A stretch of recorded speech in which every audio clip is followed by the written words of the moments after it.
అన్నదమ్ములు దోచుకునే సరిపోవట్లేదంట రేవంత్ రెడ్డి గారికి. హిల్ట్ కుంభకోణం పేరు మీద హైదరాబాద్ లోని పారిశ్రామిక వాడల్లో భూములను కొల్లగొట్టడానికి 5 లక్షల కోట్ల విలువ చేసే 9,200 కోట్లు 9,200 ఎకరాల భూమిని కొల్లగొట్టేదానికి ప్రయత్నం చేస్తే మా పార్టీ బయటికి తీసుకొచ్చింది. అన్నదమ్ముల దోపిడిని అడ్డుకున్నది.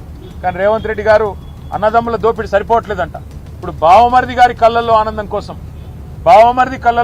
కోసం సింగరేణిని ఆయనకు గుత్తకు రాసిచ్చిండు. తెలంగాణ కొంగు బంగారంగా భావించే సింగరేణిని కాంగ్రెస్ ముఖ్యమంత్రి రేవంత్ రెడ్డి పట్టపగలే కబిలిస్తా ఉన్నాడు.